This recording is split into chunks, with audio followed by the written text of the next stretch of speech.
What if you could take that risk, make that change, reach that goal, live your best life? Welcome to another episode of the What If You Could podcast, where we get together with amazing experts and everyday people who share challenges, encourage healing, and explore the possibilities that life has to offer.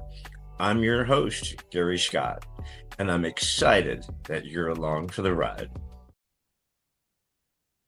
Hey, everybody, welcome to another episode of the What If You Could podcast. And my friend, all the way from Brisbane, Australia, is Ina Segal. Hello, Ina. How are you? Hi, Gary. Just remember it's Ina, but it's okay. Didn't we just go through that? Didn't we just go through? All right. I promise that from now on, I'm not going to edit this because I think it's just too classic. Guys, I asked Ina, right? I said, would you please pronounce your name so I don't call you Ina? And what was the first thing I did? So yeah, it is Ina. It's Not Ina.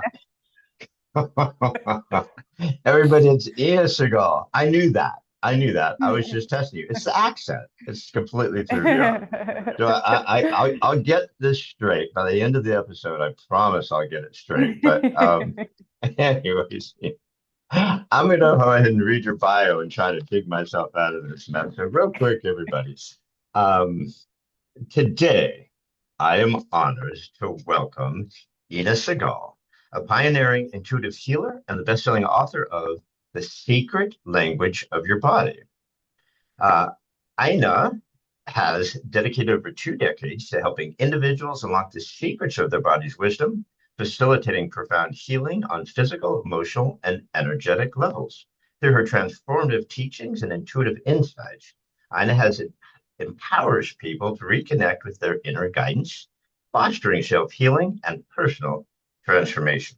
Her work has touched countless lives, offering tools and practices that bridge the gap between mind, body, and spirit. In this episode, we'll delve into Ina's journey, explore the principles of beyond her healing approach, and discover how tuning into our body's innate intelligence can lead to lasting well-being. Whether you're new to the world of intuitive healing or seeking more profound understanding, this conversation promises to be enlightening and inspiring. So let's dive in and hope that Gary doesn't screw up the name anymore and cover the wisdom that lies within. Oh my, I love it. I think I think you said Ina once and Ina several times. Because it's in my head now. I Yeah. panic every time I look at it. I go, "Oh my God, which one is it?" I just now it's just gonna to my head. And please, you have the permission to correct me every time I say it. In any case, we're gonna move through this. You're fascinating. I've gone through so much of your stuff. Your website's amazing. Your books, everything that you're doing, your story. So I don't want to get too far off here. However, because we're the What If You Could podcast, I always ask my guests, hello, my friend. What is your What If You Could? I think that if I could influence the medical profession to slow down and actually learn a lot more about not just the physical body, but understanding more about our mind, our emotions, when they see patients, to start to understand how a person's life story and experiences that they've had can actually impact a person's health and not just jump to medication immediately, and guide more, I'm going to say more doctors and medical professionals towards actually understanding the wisdom of the body. I would love that. That's kind of been a bit of a dream from when I first started doing more healing work with people. And I've had a lot of experiences with different medical professionals, both at my own practice and at my workshops that I teach. But more of them, more Yeah. influence is where I would, if I could, I would love that as one of the things. There's Yeah. many. There are so many things. And it's fascinating, right? I mean, you could go to a doctor. I know here in America, I don't know about Australia, and I know you've lived around the world, but when you go see a doctor, you have 4 minutes. That's it, pretty much. And instead of asking about your diet, how you're feeling, your mental health, anything like this, they take your blood pressure, they listen to your heart, and then if something's wrong, they'll give you a prescription. Right. And that's it. I mean, that's pretty much medicine in America nowadays. And there's so much more to us than just that, isn't there?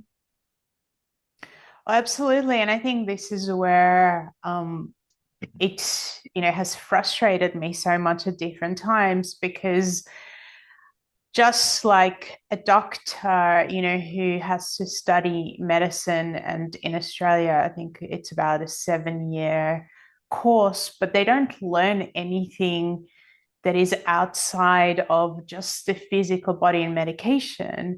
They don't learn about food and diet. They don't learn about communication. I know because I did a class for some doctors and psychiatrists for communication.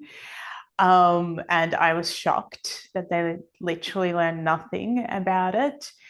And it's kind of sad because we are so much more. And I think over the last 20 years in particular, I've been doing this for over 25 now, but over 20 years in particular, there's been so much information that's come out around how our mental and emotional health and our experiences, traumas in life, difficult experiences that have happened, losses that we've had, when somebody dies or when somebody goes through a divorce, how that affects our health, including, I meet so many people who have chronic issues like chronic fatigue, for instance, or fibromyalgia. And, you know, most of the time they're just told by the medical profession that they have no idea where it started, and they're given some medication. And the thing, obviously, that people need to understand with medication, whilst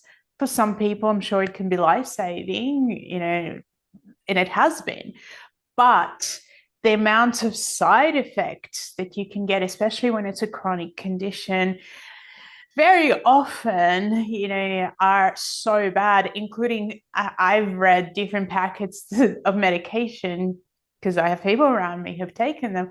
And some of the side effects is death or organ failures and things like that. And so I feel like I'm one of those people that I study a lot. And, I was saying, in medical school, again in Australia, and then obviously you can specialize and you've got to study more. But, I've studied almost daily for 25 years since I started, and I still don't know a lot. And I know that I don't know a lot because there is actually so much to understand. And, we have not just the physical body, we have subtle bodies, and medicine does not recognize that at all. Even though, if I had to break it down for people and look at subtle bodies from the perspective of, we have this astral body, and I wrote about this actually in my book, Understanding Modern Spirituality.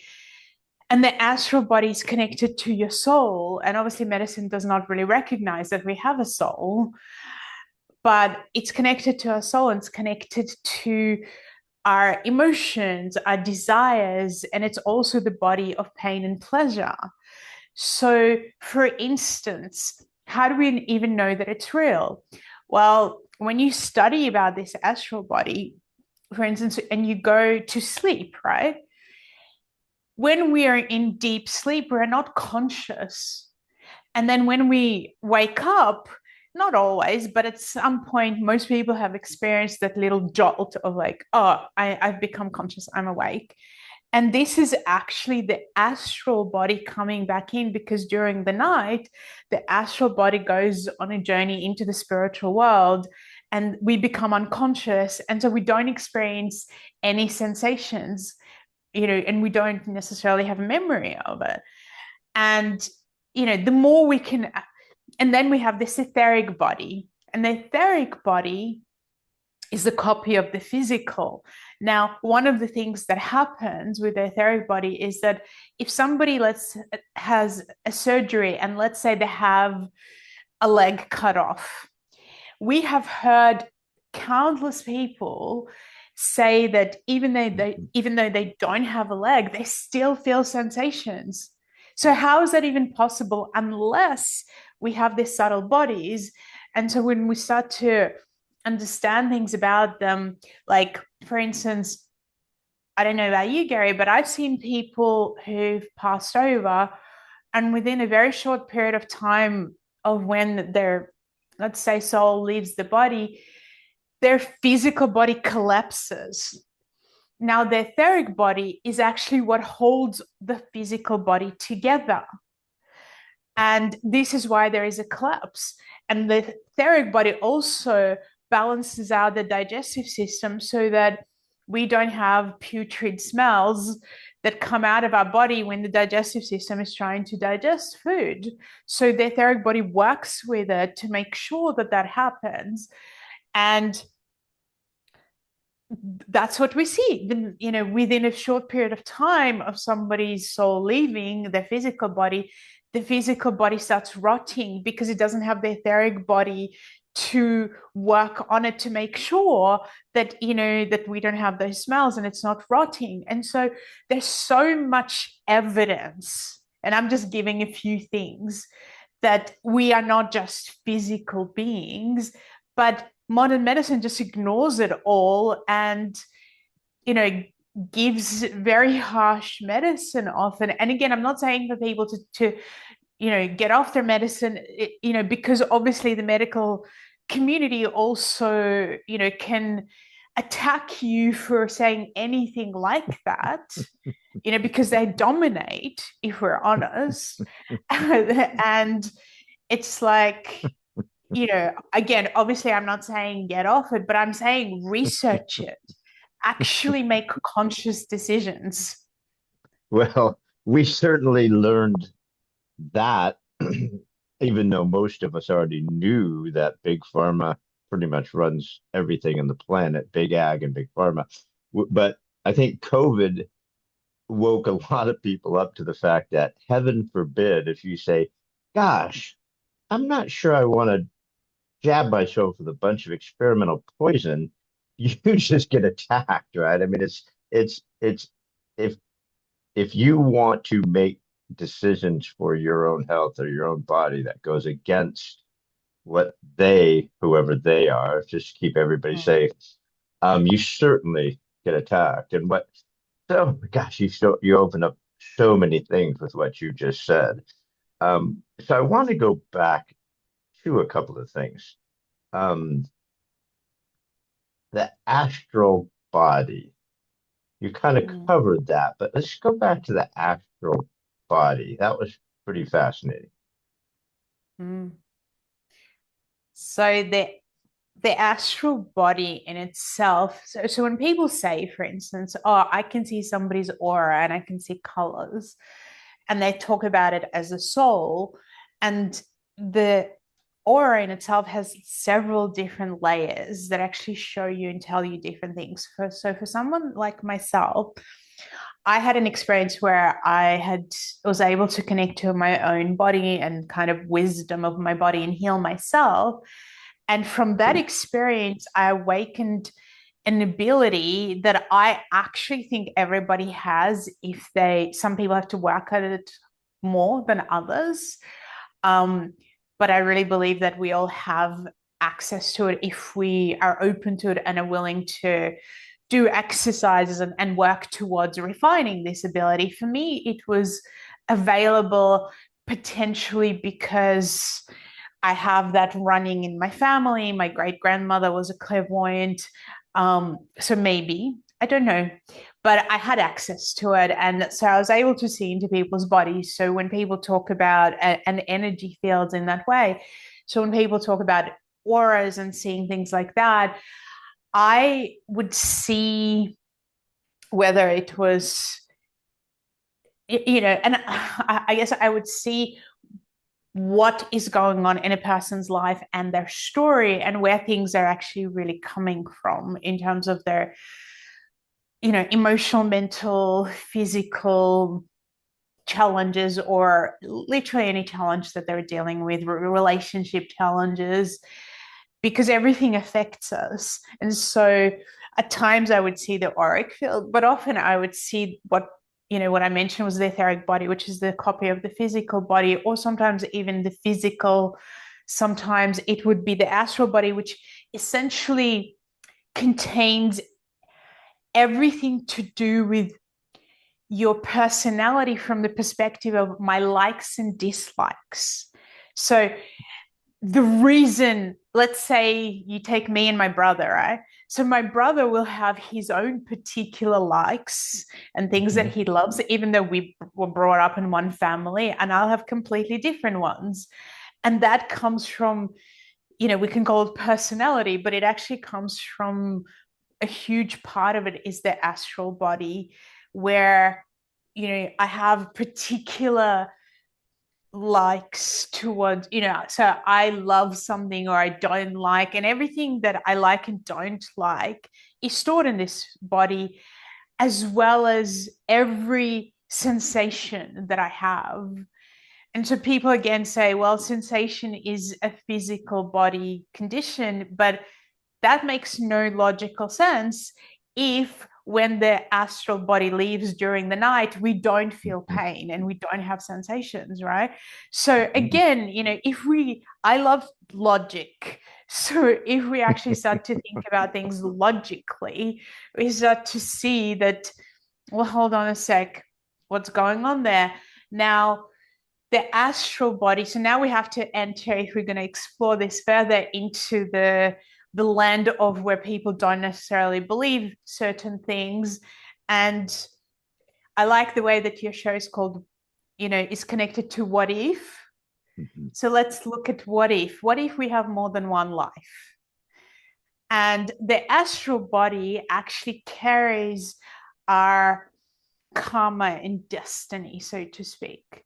So, when people talk about destiny and, this is what I'm meant to do, I mean, the question is, where does that come from? Why, if you don't have any other lives, how do you even have a destiny? It's just illogical, and why is one person, I think when people take, say the argument for only one life, I'm like, well, I had a child that died before I was born, like literally maybe 2 days at 8.5 months. So it was fully developed. It was not an easy experience.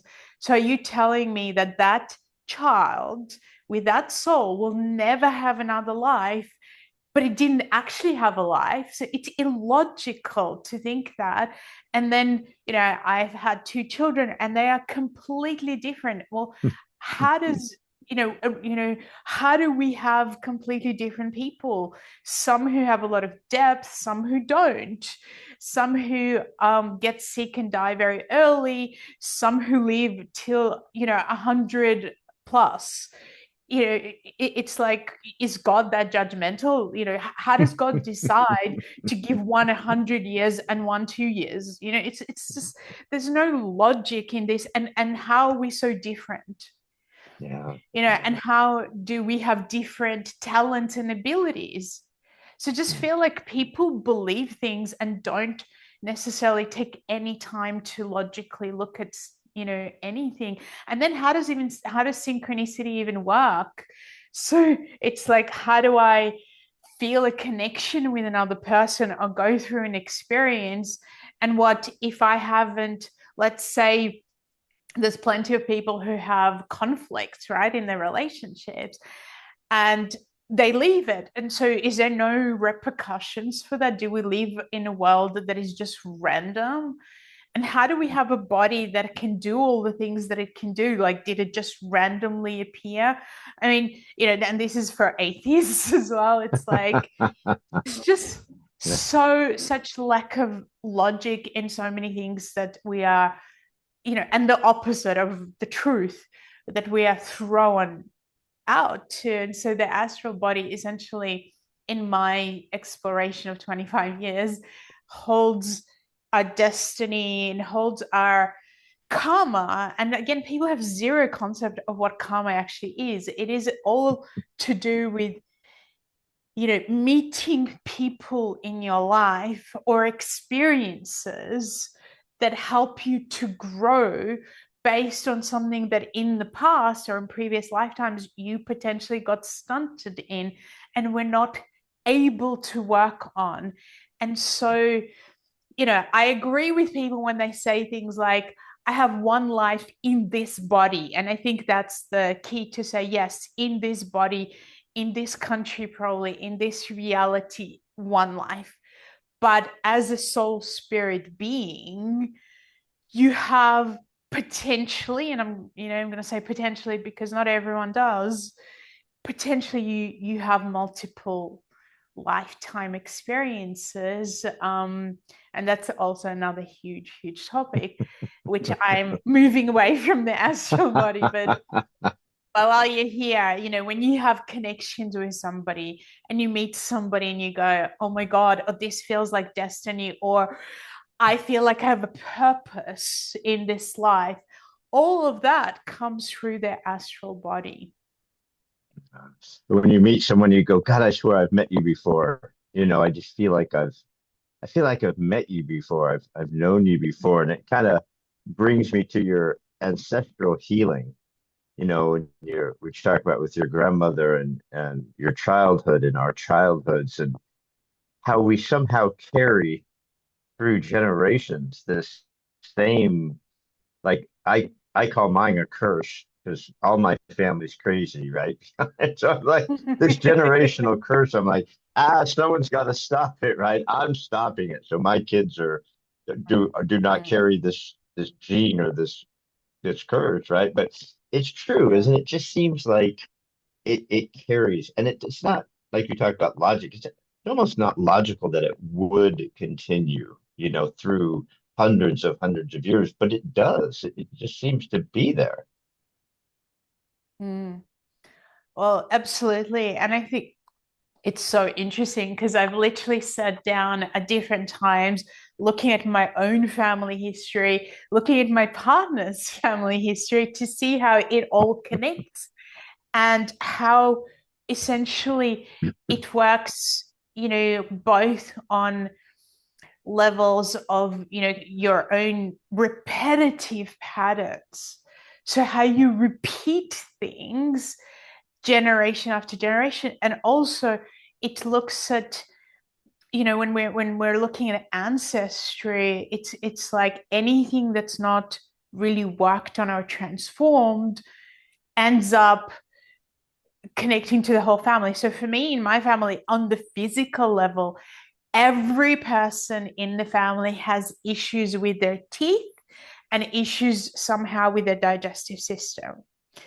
And it's really, interesting to look at that because my grandparents went through the war, and so they had to eat rotten food. But on the deeper level of it, they, teeth also help us to express things and share things. And they could not do that, right? And they told me even after the war was over, they had to whisper to each other about what happened to them because if somebody heard, they could be taken away. And my grandfather spent 10 years in Siberia. Actually, both of my grandfathers did, for something they Wow. didn't do. And somebody could say something about you and immediately you would be in a huge danger in your life. And so this, insane traumas that my family went through was all kind of shut down. And so, that then shows up in generations of people who have those types of issues on. So there's the physiological and the fact that, my grandparents couldn't digest their experiences. And I don't know how you digest like the experience that my grandmother fully had, because her mother was actually clairvoyant and told her, as I mentioned, and told her, so she would have been maybe 31 years old, her mother, my great grandmother. And she told my grandmother when she was maybe 12, maybe 11, that the war is coming and everybody in the family, and it was a family of 8 children, everyone in the family is going to die except you. And you're the only one who's going to survive. And then essentially, my grandmother, on the day that the Germans came and were putting, the whole, well, she said my grandmother and her father would come back from the war because he went to fight, but he wouldn't live long. And so my grandmother was hidden. And then eventually, on the day where everyone was getting, I guess, rounded up to go and get killed, my grandmother came out of her hiding place and her mom was like, "What are you doing? You're crazy. Like, I have protected you for so long so that you could survive. And why are you here?" And so then I don't know how my great grandmother did it, but somehow she found a way where they were already, everybody in the family was already in the trucks. And then the Germans said, "Well, it's too squashy here, we'll take these ones out." And then my grandmother had a 3 months old baby at the time as well, asked somebody to hold the baby, and she said to my grandmother, "You're going to run as I shield you. They're going to shoot, you cannot look back." And so this is my grandmother at 13, doing that. And so I can understand how, she couldn't, like literally couldn't process it all. And so, so when this kind of happens, it affects and it creates different impact on the physical body. Like, my grandmother ended up with leukemia. Several people in the family, including myself, have had iron deficiencies at different times. Not saying just from that, but there is a weakness, obviously, inside the body. And, and so when we start to look at all of this stuff, the amount of trauma, stress, worry that, that was carried was pretty intense. And again, but then on the, emotional level, or on the other levels of seeing things, my mom got married really young, and she was a bit like, "Oh, I want more time," but didn't get to have that. I ended up, getting married really young and having children extremely young. My son has followed, not getting, he didn't get married. He kind of went, no, but he ended up having a child really young at the same time as I had him. And, and so I can see all these things that show up, that stuff that we carry, the stresses, the worries, the experiences where we create similar types of things. Like, for instance, with my son, I can see he's very much like, I need to achieve. And, if I don't achieve, and I need to achieve more and more and more. And it's like, you're in your 20s, you can enjoy life. No, I'm going to do this. And, whereas it's really interesting when you talk about like breaking the generational stuff. My daughter, she's been much more, like she doesn't work on that kind of subconscious in the same way. She still has things that show up because we will repeat stuff, but she's much more into, I've seen what doesn't work in the family, and and I'm going to create boundaries, and I'm going to really, work on my mental health, and I'm not really going to allow people to affect me too much because I want to live the life on my own terms and the way that I want to. And her and I went to Japan a year ago, and we were talking about this, and she said to me, you know, like, I am, meaning her, is the person who breaks all the generational stuff because of all the work that I've done, and because she's kind of gone, I am learning from, I'm conscious of all of this. So I'm learning from it, and I'm choosing consciously other ways. And that is the way. It's like you meet it, you see how it shows up, and then you go, no, I'm going to choose this way, because our patterns that we especially take from our family, and in the first 7 years of life, we are literally imprinted by a family, and so and into our nervous system, into, we'll call it, etheric body as well, where we then have to really see the patterns and work with them consciously to transform them. Yeah. When you're, when you did the work on yourself early, you were very young when you kind of discovered doctors weren't helping you, medicine wasn't going to be able to help you, and you weren't getting the answers you needed. So you chose to somehow say, I'm going to heal myself. I'm going to do this. I know that intuitively I can heal myself with my own power, my own body, and we all can. So when you get with people, because we all believe in the doctors, right? I mean, God forbid we don't do what the Mhm. doctors say, because they're the doctors, they're the experts, right? We can't shy away from that. So how do you get people to believe enough where they're willing to take their own amazing body and their own immune systems and their own minds and their own chakras and their own energies, whatever you want to call them, and do the work to heal themselves? I think that there's a few ways. One, they're really disappointed with the doctors, and I think that's one of the biggest ways. They actually have gone, and they've, on themselves and with other people, they've seen things, and they go, hold on, a doctor is not God. They actually don't know a lot. And medication potentially has had really bad side effects, and they're going, I want to see an alternative.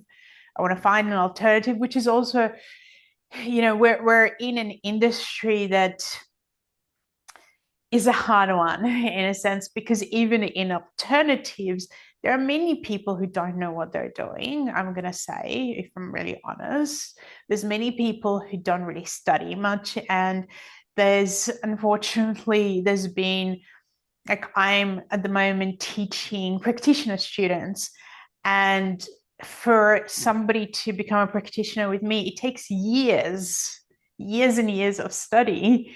And whereas many other people that call themselves, alternative, maybe healers, let's use that, will give certificates to somebody potentially in 2 or 3 days, which is where this becomes very dangerous as an industry as well, where I would say it's better off going to a doctor than somebody who's done a 2-day course and has decided to become a practitioner, because there's like, 25 years of me studying, and still there's so much I know that I don't know.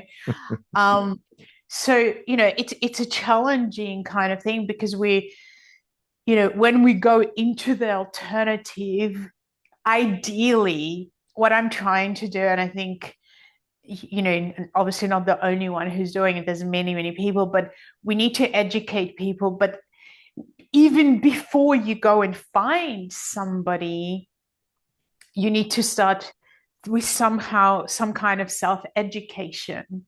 And so, and that can come from use, books potentially, and was definitely one of the major reasons that I wrote my book, The Secret Language of Your Body, where it was really about, hey, how can I get people to start to connect to their own bodies in a very simple, easy way through touch, through breath, through acknowledging their thoughts and feelings and being willing to go within and explore and then start letting things go, that by recognizing, well, this doesn't work for me anymore, this type of belief systems or thoughts and feelings, how do I transform and work with them?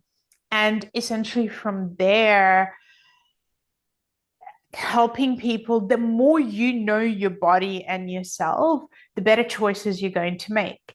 And the better questions you're going to ask of, let's say, if you do want to go to an alternative practitioner, what I always say is, as much as somebody else can help you, they can never help you or know you in terms of how you know yourself.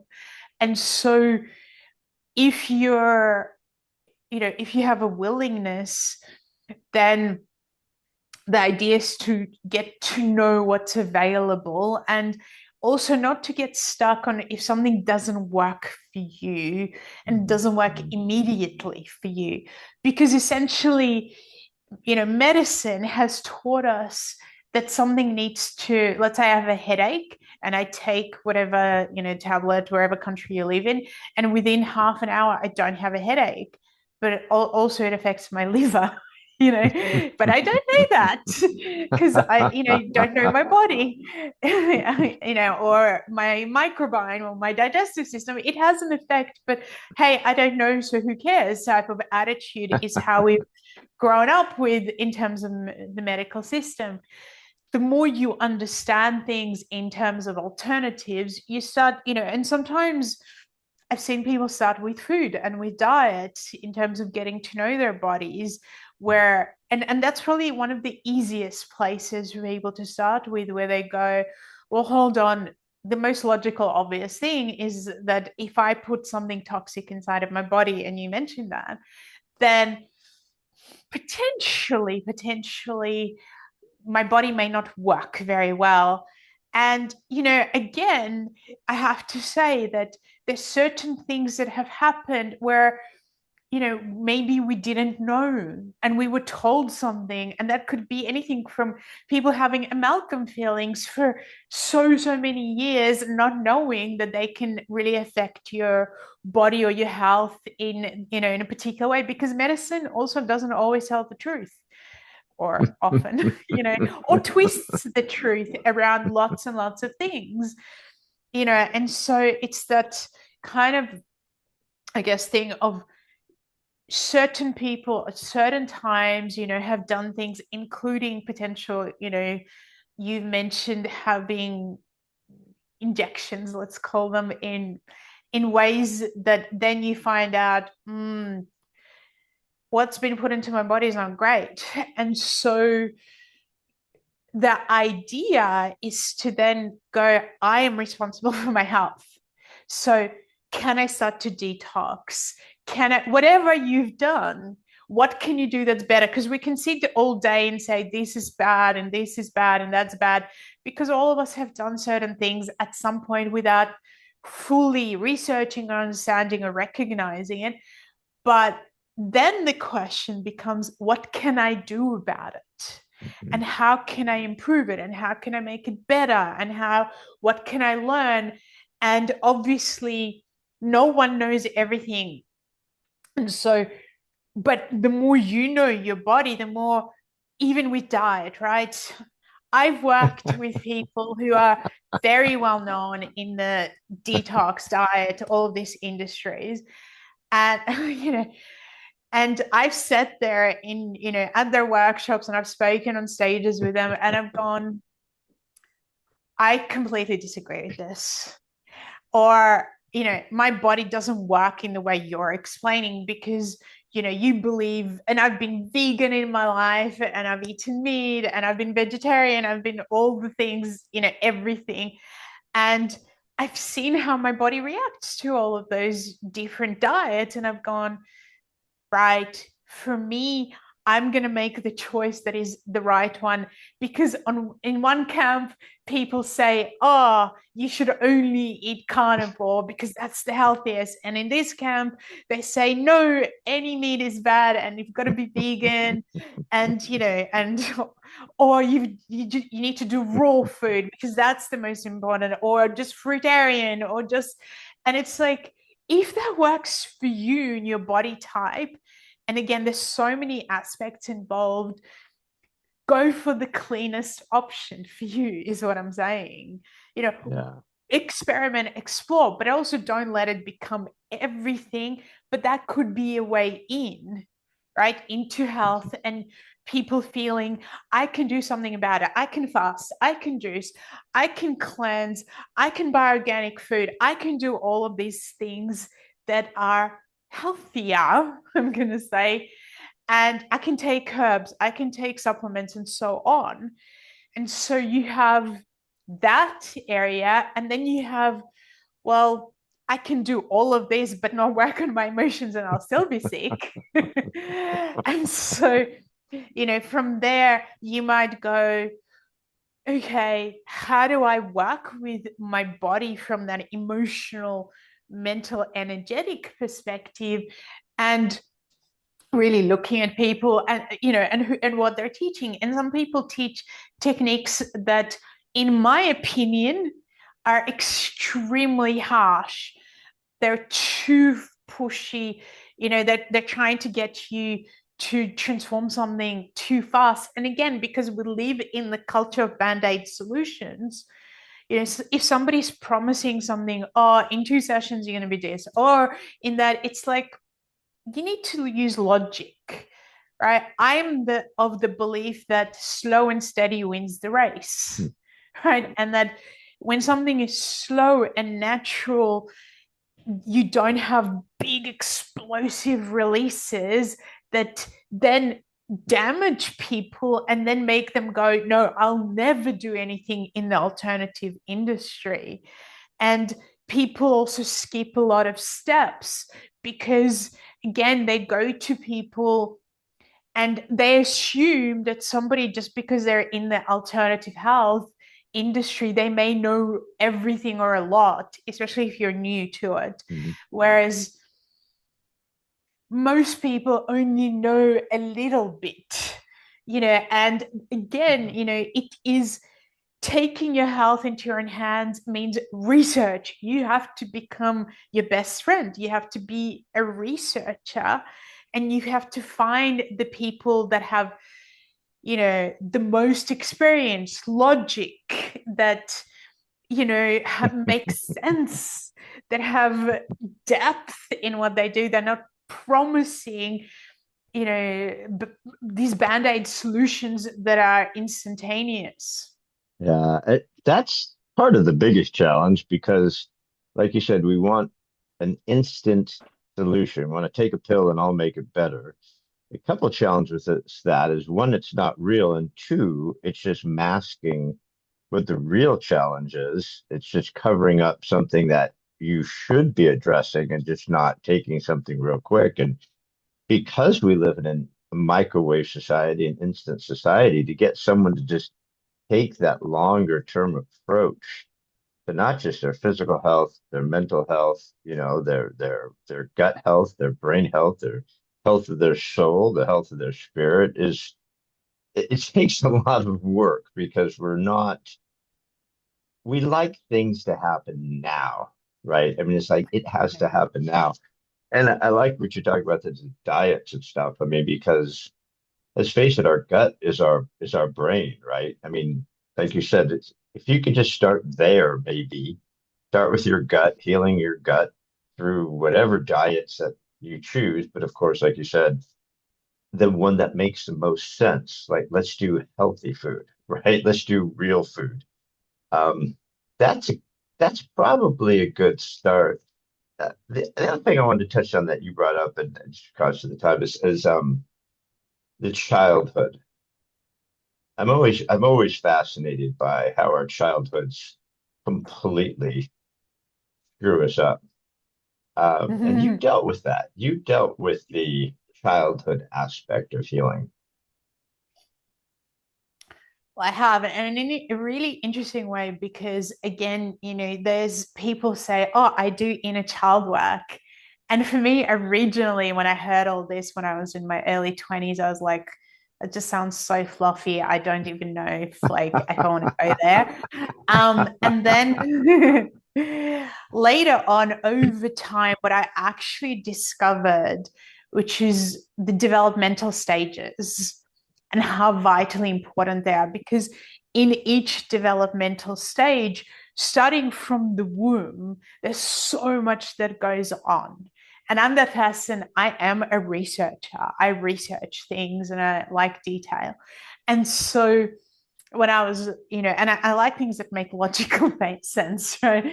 And so what I found was that, so for instance, let's start from the womb.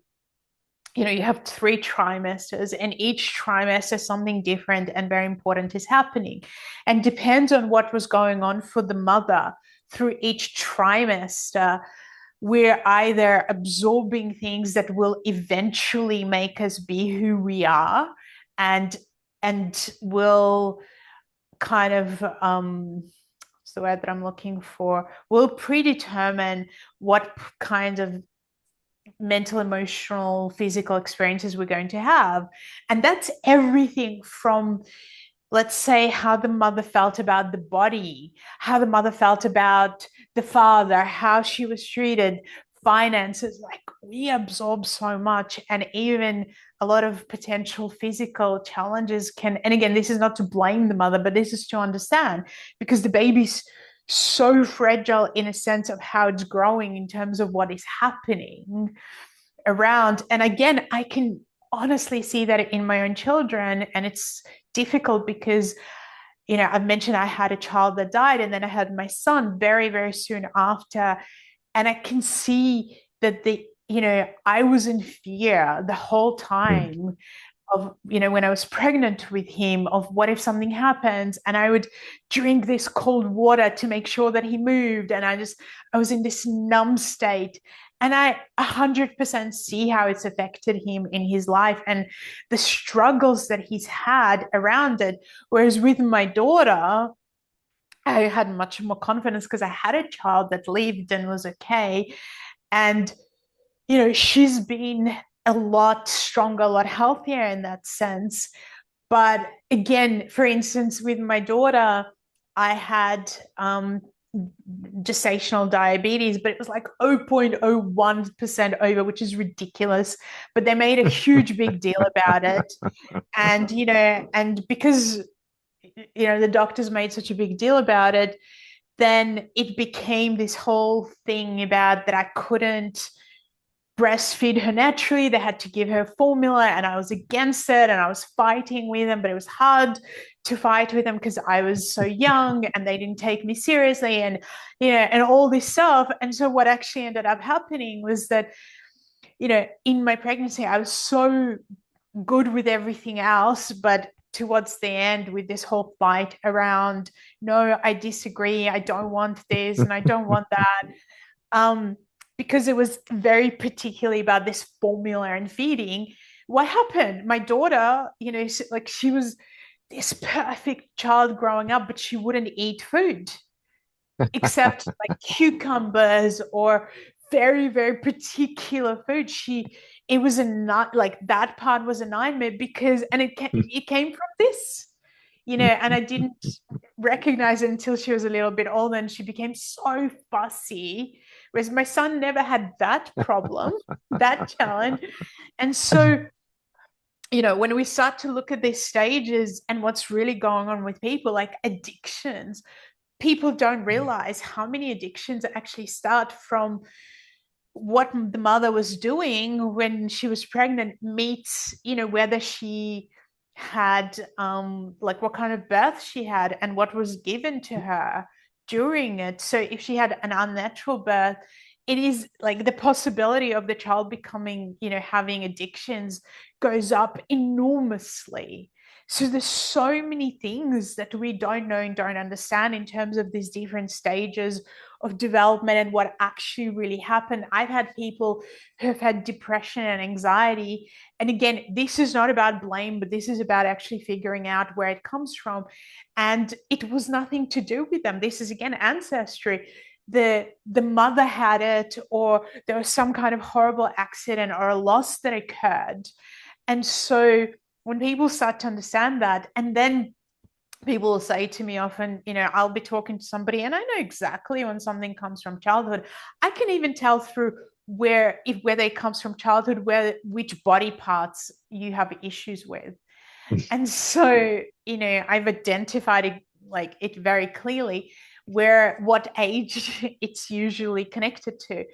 And so I'll say to people, okay, so let's talk about your childhood and what happened. They go, oh, I have had a wonderful childhood. And it's like, you can have in your adult's mind, a wonderful childhood. But since most people don't understand stages of development and what actually needed to happen at each stage, they cannot tell whether they grew properly and in a healthy way during that stage or they didn't. And so, for instance, with men, one of the things that I found that's been so interesting is that during the teenage years, when boys are developing, they're very, very sensitive emotionally, but they try and hide it. And often girls can be quite, harsh at times, and they'll reject the boy. And I cannot tell you, Gary, how many men I've spoken to who literally, had some kind of a trauma around being rejected in their teenage years. And then this part of their teenage self has never grown. And so then when women say, well, he's not emotionally mature, well, yes, because that teenage self is actually every time there is some kind of rejection or a trauma or, a pain that's coming up, that pain that was never transformed because, oh my God, boys are told not to cry, not to feel, not to do anything. They're weak if they do. So of course they don't, then they just protect themselves and hide it, maybe go to the gym and get muscly to hide this, and then it's like in relationships, this lack of emotional maturity shows up because who taught them how to be emotionally mature? How's this taught to them, or how, like, where do they learn this from when their parents are often not emotionally mature themselves, you know and don't talk about it. Mental health is not, or emotional health is not discussed. And so then we have these issues in relationships where, why do we have so many people who break up, because they don't have the maturity to really see and understand these patterns and work through with them. They just go, oh my God, you're hurting me, goodbye. But they don't realize that somebody's reacting to something that is, that there has been a trauma in them, because that person doesn't realize it too. And then they just keep repeating the same types of relationships over and over again, getting hurt more and more, and then becoming harsher and more self-protective, which then leads to, look at heart disease. I mean, I'm sorry, heart disease does not just come from food. Heart disease comes from our interactions with each other in a huge, huge way, and so until we start to really look at all of this and we become honest and willing to, understand how the life story meets, yes, your diet, and yes, you have to, no one's going to take care of you and look after you unless you do. That is, our biggest responsibility, essentially. Yeah, and like we talked about earlier with the generational and ancestral, it's like, the son sees the father being that way, and he just thinks, well, that's the way a man's supposed to be. So the son's that way. And then when he has a son, his son sees his grandfather and his dad that way. And he just thinks, well, that's the way it's supposed to be. So that's how I'm going to be as a man. And it just continues to go and go. And that's why it lasts forever. But yeah, I love all this stuff. I could talk about this with you forever. You're obviously brilliant about this stuff, but I promised you I'd be real conscientious about time. If you're all the way in Australia and you got to throw a shrimp on the barbie, or I don't know what you do in Australia, but I do. But I lied earlier because I'm a guy, and we all know historically guys are liars. I said I had one question. I actually have two questions. So before I let you get out of here, I do have another question. And that question is, um, if you were going to leave us with a thought, with all the different things you've been through with your books and your healing and your work, I mean, or just maybe something out of your past. If there's something you'd like to leave us with that really means something to you, um, what would that one thought be before we go? I think my biggest thought for people is learn how to think for yourself. Actually, really take the time to look at things and question them and find logic in things, and don't be afraid to go deep and look at many different aspects. And one of the things that I actually love doing, and my father's like, why do you do this? But I love listening to opinions that are, and I used to not love this, because I'd want to argue each time, but I love listening to opinions that are completely different to mine, or, variety of opinions, because it's like, I don't need for everybody to have the same opinion and agree. But what it does do is it makes me have an ability to logically connect the different pieces together. And so I can listen to somebody and go, I can see that, this part makes sense in what they're saying, and this doesn't. And what happens is that when we don't learn to think logically and deeply and in a detailed way, we just go into black and white. Oh, I disagree with you because you like this person, so now I'm not going to listen to anything you say. That's childish. That's a child who does that, as opposed to, I can learn from so many people, especially if they have a contrary opinion to mine. I'm just curious why. Where does it come from? And I feel like when I do that, it opens up pathways for me in my own brain, but it also makes me become an independent thinker. And as an independent thinker, I can listen to an expert, so to speak, and I can make a decision based on what they're saying with my own understandings, as opposed to being generalized. And I say this to people because whether you go down the natural route of healing, or whether you go medical, or a combination, sometimes it is a combination, sometimes you need surgery, for instance, to do something, because whatever, life is the way it is.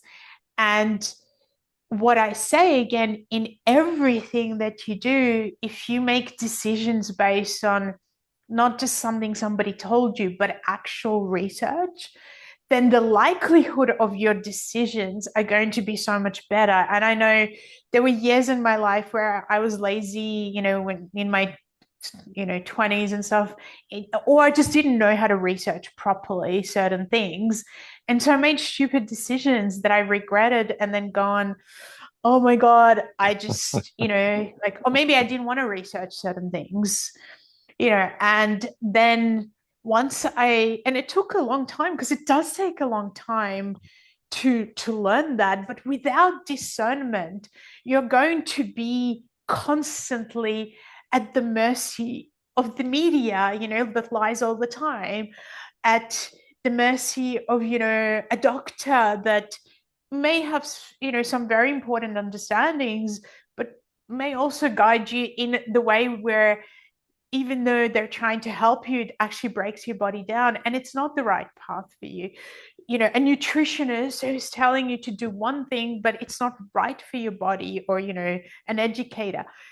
So, what I'm really saying is, learn to think in detailed way and ask big questions, and then learn to connect with your own body and understand yourself and who you are, because isn't it why we're here, to know ourselves?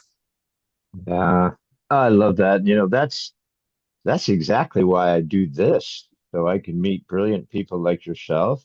But it's so true because we just close stuff off. I think it's worse now than I've ever remembered in my 62 years of life, how we just close other people off and we don't accept anything else but what our beliefs are. And if I've always told my kids, my boys, I said, if you think you're the smartest person in the room, leave the room because you're in the wrong room. Go to a room where you're going to learn something, where you're going to listen to people with other thoughts and other ideas and other opinions. If you don't agree with them, like you said, go research them, find out. Maybe they're right. How about that? I mean, how about a shocker? Maybe what someone else thinks is right. You just have to let them be. I mean, if that's the truth. And I also think that people are really searching right now. I mean, I know in America, a lot of people I talk to, it's just people are really searching, whether it's for religion, whether it's for better health, maybe it's for better products, maybe it's for the way they can connect with their children because the kids are just getting abused so badly here in America. Um, I think people are searching. And that's why I wanted to reach out to you because I think that you've really tied in so many different areas of people. So since people are searching, how can more people find you? How can people find more of Ina Segal and all the stuff you're doing, your books, your teachings, your coaching? Where can we go to find the amazing Ina Segal? Mhm. Well, they can go to my website, which is inasegal.com, INNASEGAL.com. And I am that person that's, I've talked about being practical.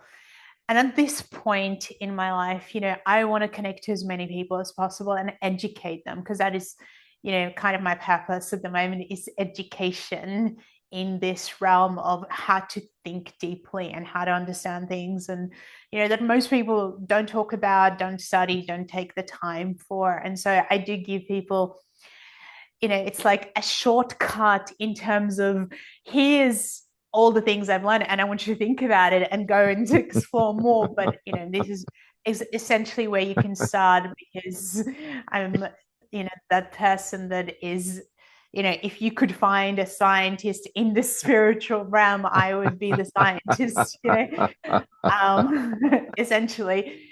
But again, like so at the moment I've recorded these kind of mini workshops that are called master classes, and we have quite a few on the website. And at the moment, we've decided to do them for free, because I just want people to. There's so many choices, like you said, Gary, to actually go.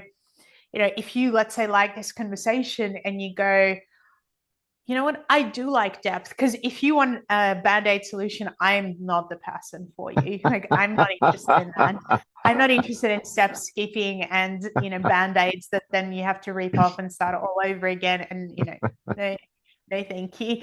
So if you want something that has, logic and depth and connects many aspects together, then I do encourage you to go to my website and to look at them, in particular the masterclass page, and actually you know give yourself between 3 and 4 hours of time.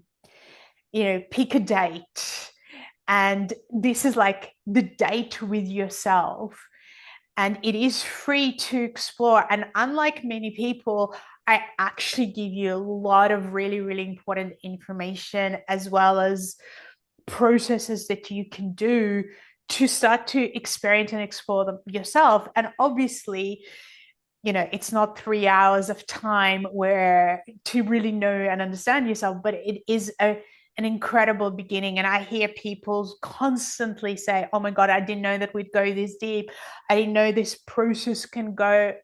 I had pain, and I've had back pain for years, and I've done this process and it's released it, or I've had headaches, or I've had, emotional issues, and I didn't know where it started. And so it is really, really helpful to to understand because there's quite a few there. If you don't know which one to start with and you're a beginner, then start with the secret language of your body. And so you would just go to innersegal.com/secret. If you wanted to go a little deeper and you're somebody who's a bit more seasoned, then it's really simple as well. It's just innersegal.com/masterclass. Those two are really, really powerful ones to start with and explore. And then if you want to go deeper, then we have all sorts of ways to guide you towards that. But first step is to make time, right? The first step of anything to do with health is to show up, to make time and show up, right? Show up for yourself and learn. Otherwise, there's no way that you can transform anything. No one can do it for you. That's not how healing works. As much as they might say to you and charge you thousands to tell you that they can do it for you, they really can't. Only you can. And they can help, and someone else can help and guide and support you.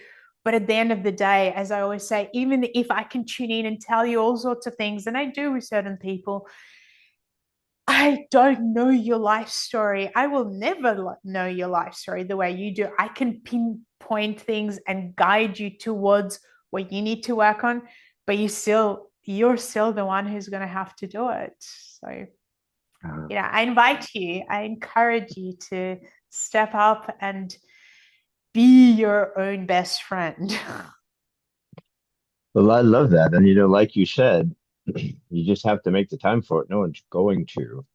And here you are giving away all this amazing free stuff. You got a great website. It's easy to find. It's easy to get around. There's so much great stuff on there.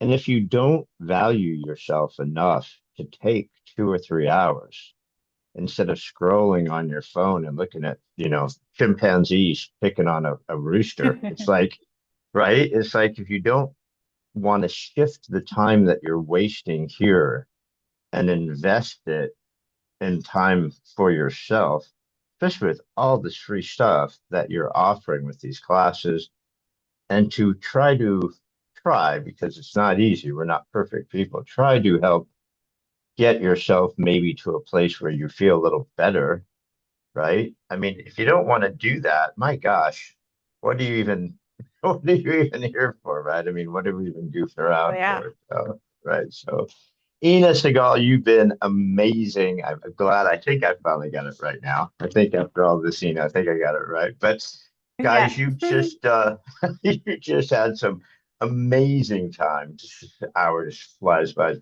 Ina Segal. Please look for her on inasegal.com. She's the author of The Secret Language of Your Body. She had it right there earlier, among many, many other things. She does great work. There it is. That's just part of what she does. But please look for her and look into the stuff because you're worth it. Right, Ian? Yeah, exactly. Aina. How do I screw it up all the way down? I got so far. Please say your name one more time on your website. We'll get out of here. Ina Segal, innersegal.com. So INNASEGAL.com. Perfect.